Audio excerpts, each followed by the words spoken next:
Welcome to the Saul's Newsstand News Rewind for April 23rd, 2021. Just the News reports, White House backs D.C.'s statehood in official statement. The White House is officially backing a congressional effort to make Washington, D.C. the country's 51st state, saying the residents of the nation's capital not having full representation in Congress is a, quote, affront to democratic values. In a statement released Tuesday, the White House said the Biden administration strongly supports the passage of H.R. 51, the Washington, D.C. Admission Act, and that the measure would right this wrong of taxation without representation. Democrats see the measure as an opportunity to pad their House and Senate majorities, with the predominantly progressive district adding 2 new safely Democrat Senate seats and 1 safe new House seat.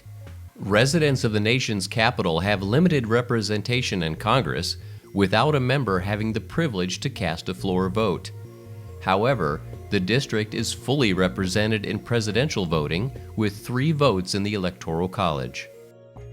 One America News Network reports, MSM coverage heavily slanted in Biden's favor. A stunning contrast is how media experts have described press treatment for Joe Biden and President Trump during the early days of their respective administrations. According to a recent study, Biden dominated around 18% of NBC, ABC, and CBS's airtime over his first 79 days and received 56% positive coverage.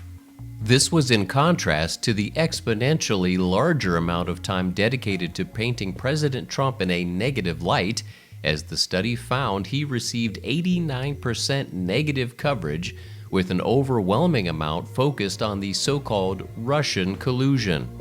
The watchdog group who conducted the research stressed, this unprecedented hostility has highlighted the mainstream media's shameless bias toward the Biden administration, which is a sentiment echoed by Republican leaders.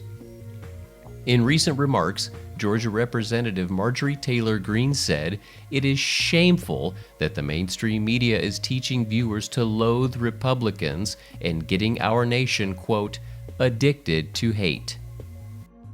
And finally, an article from USA Today states, Pelosi criticized over thanking George Floyd for sacrificing your life for justice.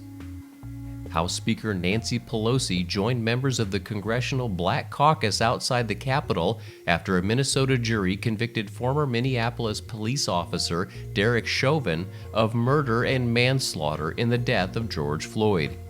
Thank you, George Floyd, for sacrificing your life for justice, for being there to call out to your mom. How heartbreaking was that? Call out for your mom.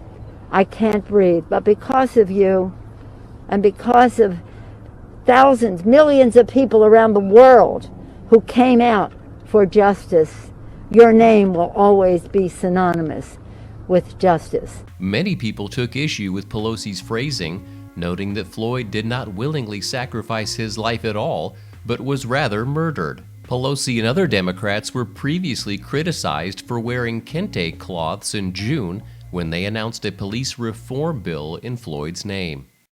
And that concludes your Saul's Newsstand News Rewind for April 23rd, 2021. For more political news faster, visit saulsnews.com.